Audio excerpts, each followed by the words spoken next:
after the budget. So if I were to put a first half scenario, it would be 25 to 50 basis points, of which 25 we are more certain of. All right. Jayesh, you've been more optimistic with respect to expectations from the Reserve Bank. What are you penciling in? So if we don't see much of the disruption globally post-Fed, and of course there will be volatility either side, but assuming it settles down in a week's time, in a short time, it settles down in a 10 days time or so, I still remain optimistic, saying that we will see one cut before the budget. It could be even before the policy. Okay. One cut before the, sorry, come again? One cut before the budget, could be even before the policy. That is the... Intra-quarter, you mean before the February policy you're expecting? Before Yes. February 2nd or something? Yes, yes. So it depends on how the next 10 days goes globally, not only India, globally how it goes.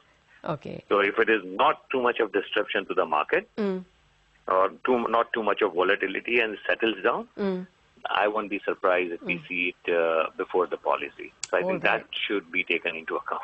Oh, right. No, actually, it would be action replay. If you remember, last time we got it in January. On January 15th, on Sankrant's Day, if I'm not mistaken. But we'll have to wait and see what the pressures are at this point in time. Let's pass FOMC first. And if there is, I guess you're pinning your hopes and your arguments on the very debilitating fall in commodity prices that we have seen globally. So, well, that's an interesting line of thought.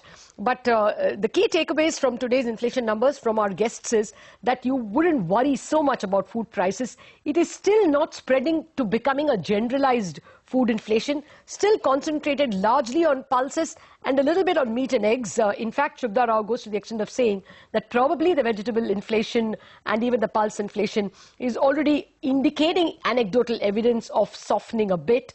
As well, you normally see vegetable prices coming down in the winter months. Additionally, you will also have some positive pressures coming in as the Kharif crop comes more into the market. So food inflation, while it is a little sticky because of pulse inflation, has not become a generalized food inflation, nor has it become a general inflation issue.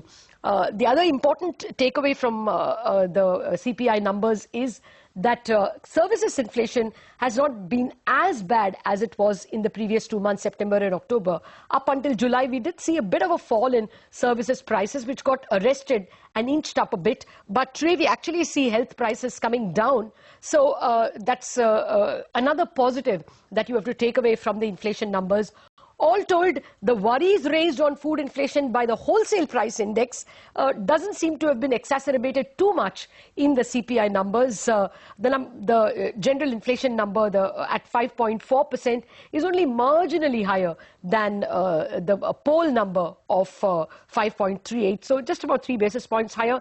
Expectations are that the Reserve Bank will wait for the budget to administer its next cut.